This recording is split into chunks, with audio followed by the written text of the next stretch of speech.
The bone sat on the stone bench like it had always belonged there. It was long, pale, and smooth. Cleaned well. Dried for months in Nora's small room back on Earth before she packed it in cloth and carried it across 3-star systems in a bag she kept between her feet on every transport ship. It was not wrapped in protective casing. It was not stored in a temperature-controlled box. It was wrapped in an old cotton cloth that her grandmother had used to dry dishes, tied with a leather cord that Nora had cut from an old boot. That was the first thing the other students noticed when she sat on the bench. Not the bone itself. The cloth. The forge hall of the Galactic Crafting Academy was wide and tall and smelled off-metal and heat and something sharp that had no Earth name. The ceiling was opening the center, a wide circle cut through the stone roof, and light from Verith Prime's twin suns fell through it in 2 overlapping columns that crossed each other on the floor like an old letter. The benches were dark stone, polished by generations of students who had stood exactly where these students were standing now. There were 32 of them in the room, 31 aliens, and Nora.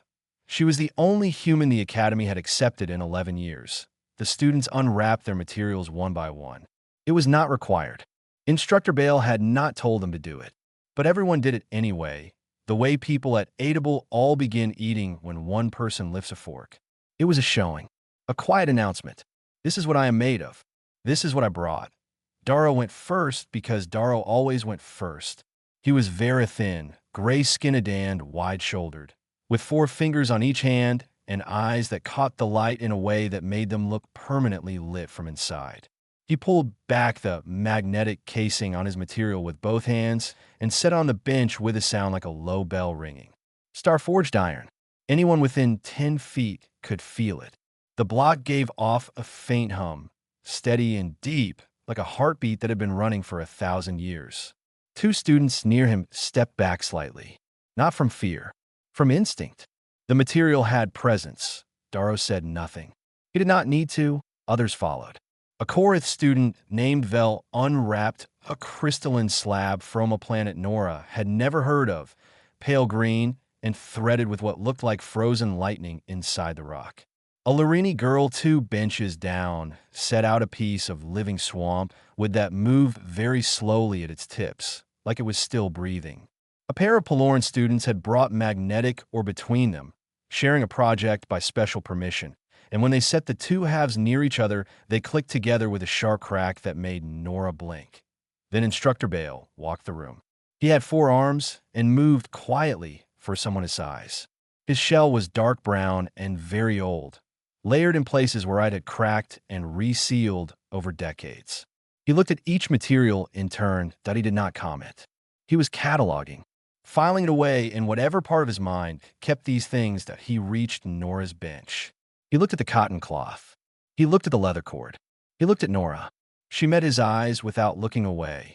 He reached out one of his lower arms and pulled the cloth back himself, just slightly, in Nado see the bone beneath. He looked at it for 4 full seconds. Then he moved on.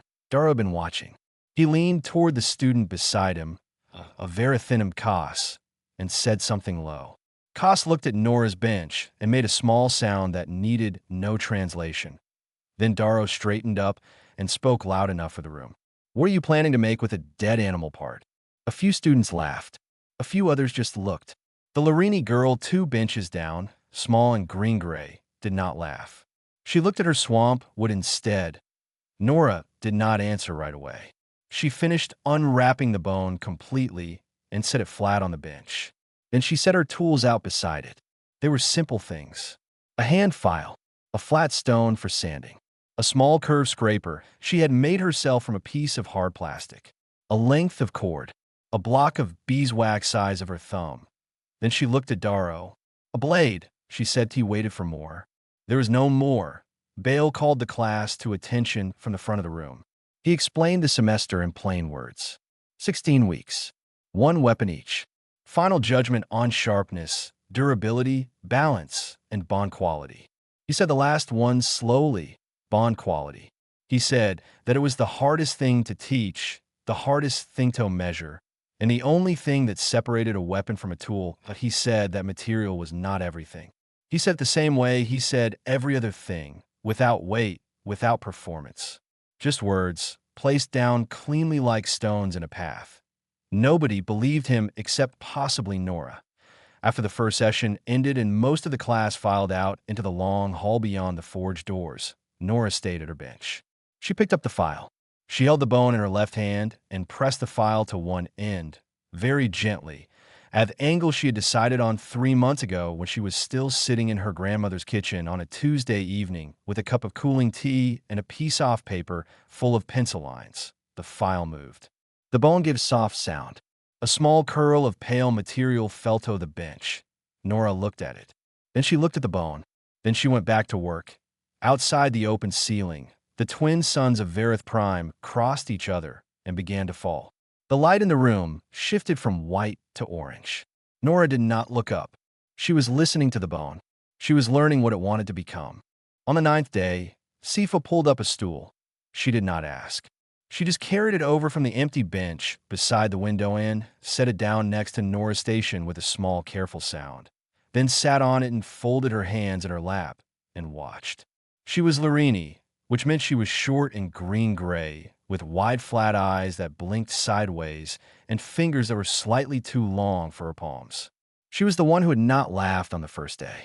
Nora had remembered that. For a while, neither of them spoke. Nora was working on the upper edge of the bone, drawing the file along it at a low angle, counting strokes. 12 strokes on one side. Flip. 12 on the other. Check the angle. Repeat. She had been doing this for 3 days, and the edge was beginning to hold a real shape.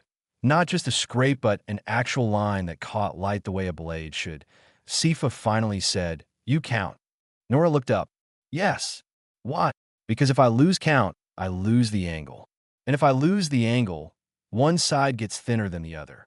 Nora set the file down and held the bone up so Sci-Fi could see the edge against the light coming through the ceiling. It has to be even all the way down. Not just in the middle, where it looks good. All the way to the tip. Sci-Fi leaned forward to look. Her wide eyes moved slowly along the edge. "How'd you learn that?" "My grandmother," Nora said. She lowered the bone and picked the file back up. She carved things. Handles, combs, buttons, small figures. She said the material always knows when you are rushing. It shows later, even if it looks fine at first. Sci-Fi was quiet for a moment. Then she said, "My instructor at home told me I was too slow. He said good crafters work fast." Nora counted 6 strokes before she answered. "Fast is for when you already know the material. I don't know this one yet." She paused. "I mean, I know in some ways, but not in all the ways." Sci-Fi nodded as if this made complete sense, which perhaps for a Larini it did. Across the hall, the noise was constant. Plasma crucibles hummed at 3 stations. Daro's was the loudest. He had a professional-grade unit that his family had shipped to the academy before term began. It sat on a reinforced platform beside his bench, and it cast a blue-white light that made everything near it look cold. He was cycling his star-forged iron through precise temperature sequences, raising and dropping the heat in intervals that had to be exact to within 2 degrees.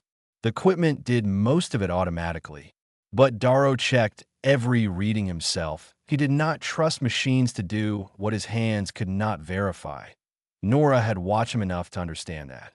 She respected it even if she did not say so. That afternoon, Daro crossed the hall to reach the supply rack on the far wall, walking the route that passed Nora's bench. She was focused on the tip of the bone, which was the most difficult part, the place where the taper had to be consistent or the whole edge would split under pressure. She did not see him coming. His arm caught her tool roll as he passed and knocked it off the edge off the bench. The file, the scraper, the sanding stone, the beeswax. All of it hit the floor. Daro kept walking. He did not look back. It may have been deliberate. It may not have been. Nora looked at the tools on the floor and then at his back, and then she got down and picked them up one by one. She checked the file tip for damage. It was fine. She set everything back in order. She went back to work. Sci-Fi had gone very still during this. Now she said quietly, "Does that happen a lot?" "Things fall," Nora said. That evening, Instructor Bale stayed late in the hall, moving between benches, making notes on a flat tablet with one hand while the other 3 carried various tools and measuring instruments. He reached Nora's bench last. She was cleaning her tools for the night. wiping the file down with a piece of soft cloth. The bone sat on the bench, wrapped in its cotton cloth. Bale reached out and unwrapped it. He turned it in two of his hands, holding it close to the remaining light. He looked at the edge. He looked at the tip. He turned it over and looked at the flat sides. Then he said, without looking at her, "You are not removing material." Nora waited. "You are revealing it," he said. "There is a difference. Most students at your stage are still trying to impose their idea on what they have. You're finding what is already there." He set the bone down and wrapped it back in the cloth with the same careful folds Nora used. Then he left without saying anything else. Nora stood at her bench for a moment after he was gone. She looked at the wrapped bone. She thought about what he had said. She had not thought of it in those words before, but it was exactly right. She had not decided what to make and then medi it. She had looked at the bone for a long time first, held it in different lights, pressed her thumb along the grain of it, until she understood what shape it was already trying to be. She had just helped it get there. She picked up her bag and walked to the door. In the hall outside, other students moved in groups toward the dining rooms. Their voices were easy and loud. Nobody called to her. She walked the other way, toward the smaller stairs that led up to student rooms, and she thought about the tip of the bone and what the next 3 strokes should look like, and whether 12 was still the right count or whether she needed to drop to 10 now that the edge was getting close. She would know in the morning. The bone would tell her. Warden Ashu had the kind of face that was always halfway through disapproving of something. He arrived at the Forge Hall on a gray Verith morning in week 6, walking with 2 administrative clerks behind him like a pair of quiet shadows. He wore the formal blue coat of Academy administration. His Peloran skin was pale orange and his eyes were small and very precise, the kind that moved from thing to thing in a room and filed everything away without warmth or interest. He was not cruel. He was just the kind of man who had never once needed to question whether the rules were right, because following them had always worked out fine for him. That he moved through the hall slowly, stopping at each bench. He nodded at Daros Plasma crucible setup. He paused at the crystalline slab. He made a note when Hus saw the Larini swamp wood, checking something on his tablet. Then moving on, he reached Nora's bench. The bone blade was there, unwrapped because Nora had been working on it minutes before his arrival. She stood beside her bench with her file in her hand. Asha picked up the blade without asking. He turned it over. He read the material log she had filed on week 1, which she had filled out honestly, as she filled out everything. Earth, bovine, cortical bone, hand-processed, no chemical treatment. He set the blade down. He looked at her. He looked at the log. Then he called across the hall. "Instructor Bale." Bale came from the far side of the room, unhurried. The hall had begun to go quiet the way rooms do when something official and unwelcome is happening. Ashu held up the log. "This material is not listed in the approved Galactic Materials Registry." Bale looked at the log. He said nothing yet. "Academy regulations are clear," Ashu continued. "All project materials must appear in the registry. The registry exists to ensure quality and safety standards across all submitted work. This material has no entry." He looked at Nora. "You have 16 hours to replace it with an approved material, or your project will be disqualified. A disqualified project means a failing semester grade. A failing semester grade means the termination of your scholarship." The hall was very quiet now. Nora stood still. Her face did not change much. There was a small tightening around her eyes, the kind that came not from fear, but from working out a problem in real time. She said calmly, "What is the purpose of the registry, Warden?" Asha looked slightly surprised that she had spoken at all. "To ensure material quality and safety. As I said, has my material been quality and safety tested?" Asha looked at Bale. Bale said, "I ran a full structural and safety scan on the material at the end of week 2. It passed every standard category: tensile integrity, biological neutrality, surface stability. I have the scan results on file." He said it the same way he said everything. Flat, clean, like a stone placed down on a table. Ashu said, "A passing scan does not replace registry listing. The registry is the registry." "Yes," said Bale. "And as a faculty member, I have the authority to submit an emergency registration application for any material used by a student under my instruction." I submitted a preliminary notice for Earth bovine cortical bone at the end of week 2. The full application followed 3 days later. I expect registry confirmation within the week. Ashu stared at him. One of the clerks made a quiet note. You submitted this 2 weeks ago, Ashu said. I did, and you did not inform administration. The preliminary notice goes to the registry office. That is administration that I followed the correct procedure. Bale's 4 arms were folded behind him. Hugh was looking at Ashu with the patience of someone who had been teaching for 60 years and had seen many wardens come and go. Ashu looked at the bone blade on the bench. He looked at Nora. He looked at his tablet. He was the kind of man who needed a rule to push back against, and Bale had just taken the rule away. After a moment, he said, I will expect to see the registry confirmation on my desk the day it arrives. He looked at Nora once more, not unkindly, but not warmly. Continue your work. Then he walked out. The clerks followed. The room let out a breath that no one had realized it was holding. Sifa appeared at Nora's side from 2 benches over, where she had been watching with her hands pressed flat on her own workbench. She reached across and squeezed Nora's arm. Nora looked down at Sifa's hand and then back at the bone blade on the bench. She picked it up. She ran her thumb along the flat of it. Not the edge, the flat, feeling the grain. Making sure nothing had shifted from being handled, that it was fine. It was exactly as she had left it. Darrow, from across the hall, had watched all of it without moving. He said nothing now. He turned back to his plasma crucible. He adjusted a temperature setting that did not need adjusting.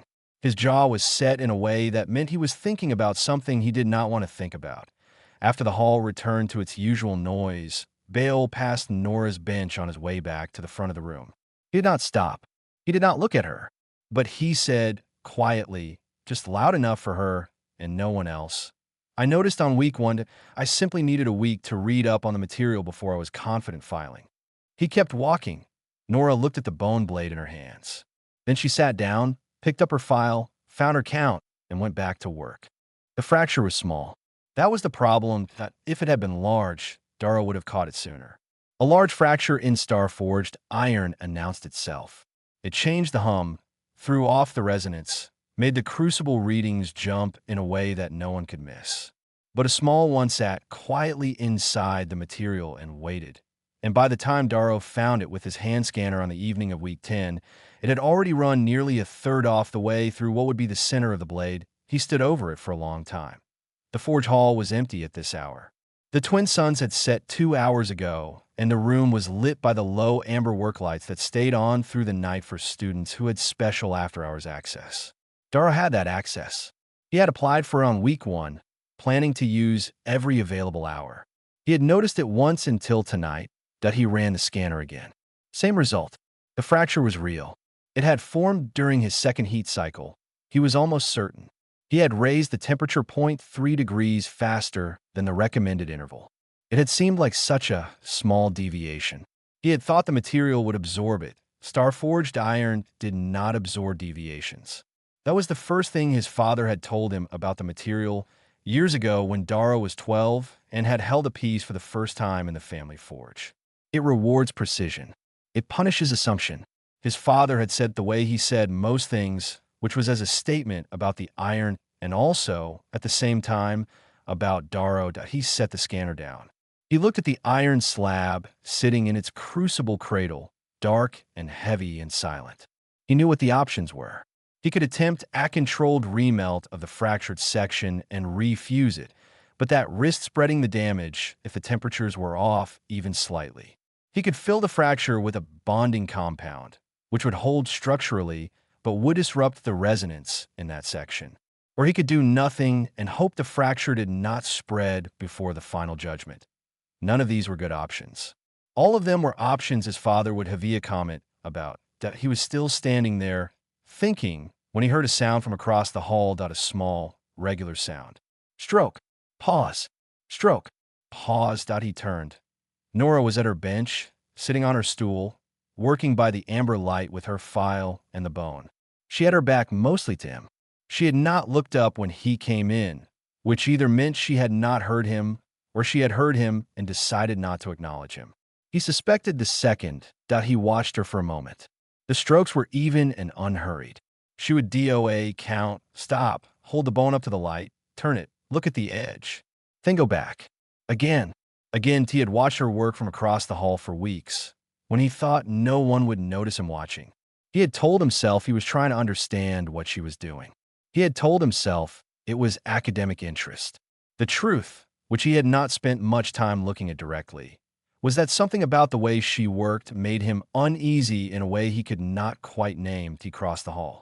Not quickly, slowly enough that she would hear him coming in, not be startled. She did not look up, but she shifted slightly on the stool, which meant she knew he was there. He stopped at the edge of her bench. He looked at the blade. It had changed considerably since the first day. It had a real shape now. The curve along the edge was clean. The tip was drawn out to a fine taper. A shallow groove ran the length of the flat side that he had not seen up close before. He said, "How do you know the angle without a guide?" She kept her stroke going. Finished the count. Then she said, "You feel resistance. When the angle is right, the file moves smoothly. When it is even slightly off, the resistance changes. Your hand knows before your eyes do." He looked at his own hands. He had very good hands. Every Verithin crafter he had ever known had praised the quality of his hands. "That sounds imprecise," he said. "It is the most precise thing I know," she said. "A machine guide tells you where the angle should be. Your hand tells you where it actually is." He did not answer that. He looked at the groove on the flat of the bone. "What is that channel for?" She held the blade up so he could see it better. "If pressure comes from the side, a solid flat blade will snap at the weakest point. The channel lets the blade flex along a controlled line instead. The flex is distributed. Nothing breaks." He looked at the channel. It was straight and even and very clean. Then, before he could stop himself, he said, "I have a fracture in my iron." She lowered the blade. She looked at him properly for the first time since he had crossed the hall that he did not know why he had said it. He had not planned to. He looked at the bench between them and said nothing more. She said, "Where in the material?" "Center section. Running transverse. Heat cycle error." "Yes." She was quiet for a moment. Then she said, "The bonding compound will hold the structure, but the resonance in that section will be surface level. It won't go deep." She paused. "You probably already know that." "Yes," he said. She looked at the bone blade in her hand. Then she looked at him. She said, "I'm sorry. That's a hard thing to find at week 10. He had not expected that. He stood there for a moment with nothing to say, then nodded once, turned, and walked back across the hall to his own bench. He stood over the iron for a while longer. Then he went to his supply case and took out the bonding compound. He began to prepare it carefully, measuring exactly. The way his father had taught him, he did not look across the hall again. But he heard the file moving, steady and even, all the way until he left. There was 1 week left, and the blade was almost done. Nora knew it the same way she had known everything about the bone from the start, not by looking at a checklist, but by the way it felt in her hand when she held it. There was a point in the making of any carved thing, her grandmother had told her, where the object stopped feeling like raw material and started feeling like itself. Like it had always been this shape, and you had simply been in the room while it remembered. The blade had reached that point 3 days. 8G.IT was not large. From the base of the wrapped handle to the tip, it was as long as Nora's forearm. The edge curved gently, like the inside of a drawn bow. The spine was thick and solid, and the flex channel ran clean and true along the flat side from handle to where the tip began its taper. The tip itself came to a point that Nora had spent 6 hours on alone, bringing it down by degrees so slow they were almost imaginary. The handle wrap was the last thing. She had braided the cord herself over the previous 2 evenings, sitting on her bed with the lamp on low, watching her hands work the way her grandmother had watched her hands when she was very small. The cord was plant fiber from Earth, packed with the rest of her supplies. She waxed it with the beeswax and wrapped it in tight, overlapping layers, each one pressed firmly against the last, until the handle sat solid in her grip and did not move at all. Then she tied it off with a knot her grandmother had shown her, a small flat knot that sat flush against the cord and did not catch on anything. She set the finished blade on the bench and looked at it. Then she picked up the fine sanding stone and went over the edge one more time. Not because it needed it. because she could not stop herself.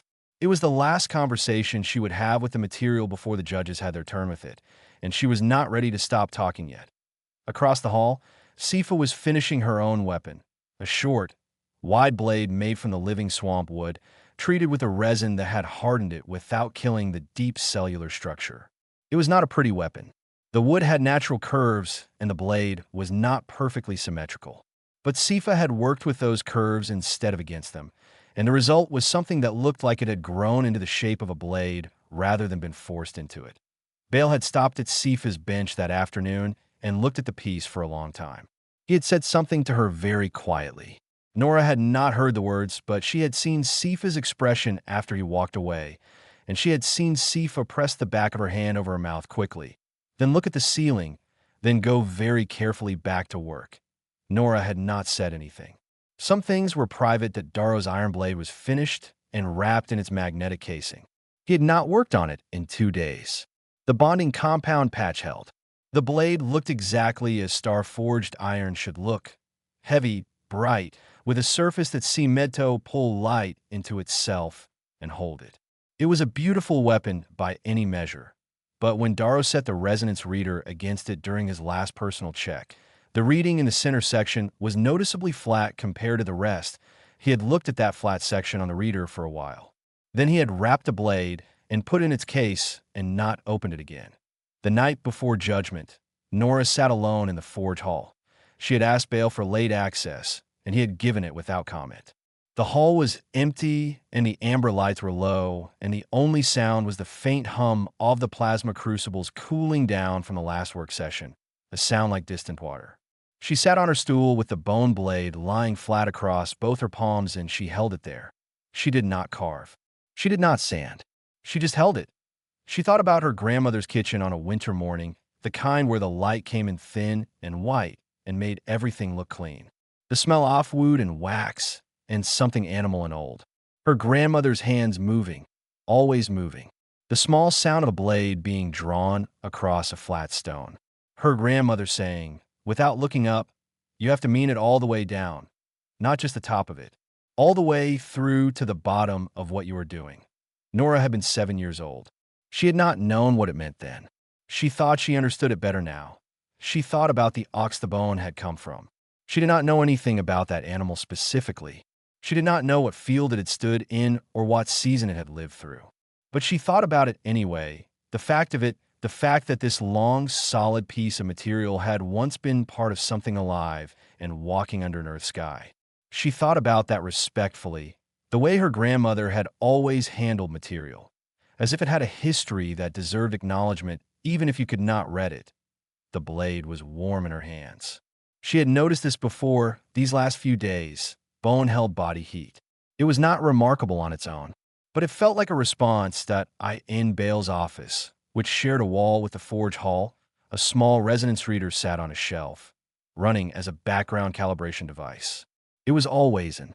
It was sensitive enough to register ambient fluctuations from any active bond work happening in the adjacent room.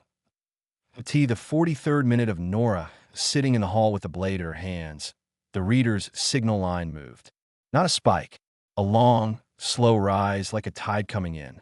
It held there, steady for 11 minutes.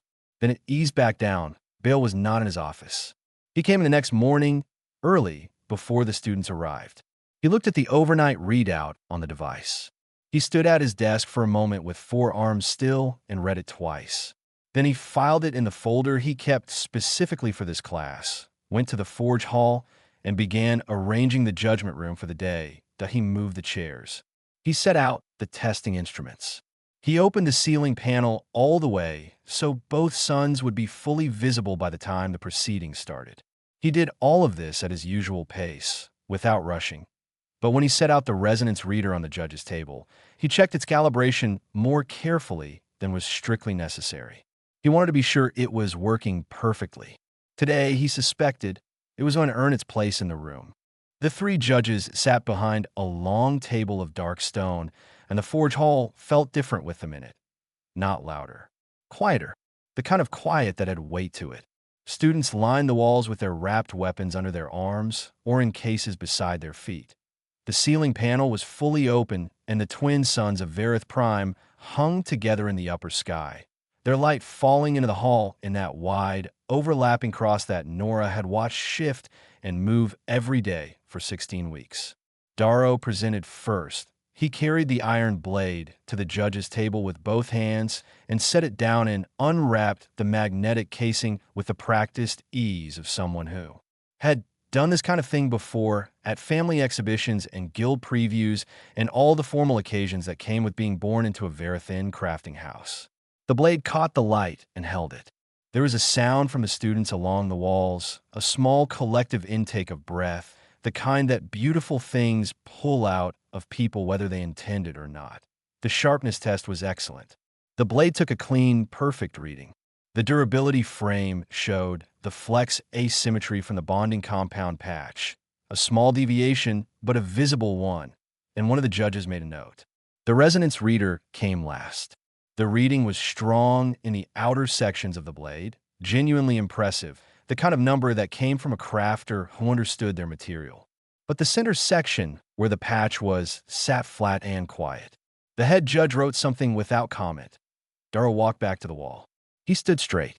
He did not look at anyone. Other students presented. The crystalline slab produced a high sharpness reading but a modest bond score. The magnetic or piece had good durability and a mid-range bond. One by one, the class moved forward and the judges made their notes, and the mourning continued. Then Nora. She carried the blade in both hands, wrapped in the old cotton cloth. She set it in the judge's table and unwrapped it herself, folding the cloth carefully to one side. The blade lay there in the doubled sunlight, pale and smooth, with its gently curved edge and its clean flex channel and the cord-wrapped handle with the small flat knot at the base. The first judge picked it up. He was a Peloran, older, with the careful, deliberate hands of someone who had been handling weapons his entire life. He turned it over. He looked at the handle wrap. He pressed the flat of the blade gently with his thumb and felt the flex channel with his fingertip. Then he said, in a tone that was not quite neutral, "This is bone." "Yes," said Nora. He ran it across the sharpness gauge. The gauge gave a perfect reading. He looped at it. He ran it again. Same result. He passed it to the second judge without speaking. The second judge ran the durability stress frame. The blade went in. The frame applied lateral pressure, building it slowly. The blade flexed at the channel, held, did not fracture.